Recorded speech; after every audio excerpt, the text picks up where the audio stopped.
ரிஷப ராசி நேயர்களுக்கு டிசம்பர் மாதம் எப்படி இருக்கும் பாருங்க. டிசம்பர் மாதத்தில் 7ஆம் பாவத்தில் ராசியின் அதிபதி 7ஆம் பாவத்தின் அதிபதியுடன் 7ஆம் பாவத்தில் இருக்கிறார். அதோட சூரியன் இருக்குது. கண்டிப்பாக பேர் புகழ் எல்லாமே இருக்கும். வியாபாரத்தில் லாபம் இருக்கும். கணவன் மனைவி உறவுகள் நல்லா இருக்கும். ஆனால் இந்த சுக்கிரன் செவ்வாய் சேர்க்கை 7ஆம் பாவத்தில் இருக்கும் பொழுது அஃபேர் நடக்கிறதுக்கு, இல்லைன்னா உங்கள் குடும்ப விவாதத்தில் வேறு யாராவது நுழைஞ்சி விவாதத்தை உண்டாக்குற காலம் என்று சொல்லுவேன். குரு பகவான் 3ஆம் பாவத்தில் இருக்கின்றது. அதனால் இந்த விவாதம் இன்னும் அதிகமாக வர்றதுக்கு வாய்ப்புகள் உள்ளன.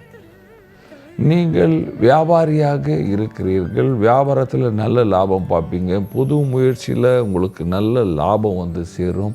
இம்போர்ட் எக்ஸ்போர்ட் பண்ணுறவங்களுக்கு கண்டிப்பாக நியூ ஆப்பர்ச்சுனிட்டிஸ் இருக்குது என்று சொல்வேன்.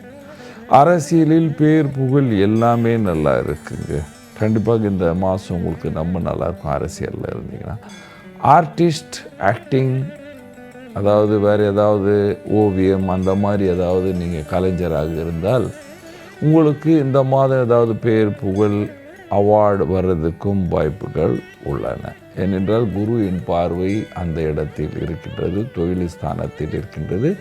தொழிலில் உங்களுக்கு ஏதாவது பதவி உயர்வு வர்றதுக்கு வாய்ப்புகள் உள்ளன. வேலைக்கு செல்கிற ஆண் பெண்களுக்கு நீங்கள் ஒரு சிறிய ப்ரமோஷனை எதிர்பார்க்கலாம், அல்லது சம்பளம் வந்து கூடுறதுக்கோ அல்லது பதவி உயர்வு வர்றதுக்கு வாய்ப்பு இருக்குது.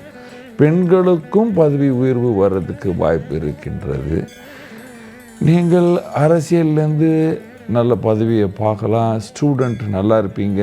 வயதானவர்களுக்கும் ஆரோக்கியம் நல்லா இருக்கும். வீட்டில் இருக்கிற அம்மாக்களுக்கு மாத்திரம் கொஞ்சம் முதுகு தண்டு வியாதி வர்றதுக்கு வாய்ப்பு இருக்குது. பரிகாரம் பாருங்க, இந்த நேரத்தில் இந்த ராகுவும் சனி பகவானுடைய நிலைமை பார்க்கும் பொழுது நீங்கள் செய்ய வேண்டிய பரிகாரமாக துர்கை ஸ்துதி தினமும் பண்ண வேண்டும். துர்கா கோயில் போகலாம், அம்மன் கோயில் போகலாம், காளி கோயில் போகலாம். அங்கே போய் ஒரு விளக்கு ஏற்றிட்டு வந்தீங்கன்னா ரிஷபராசிக்காரர்கள் சந்தோஷமாக சுகமாக வாழ்வீர்கள். நன்றி, வணக்கம்.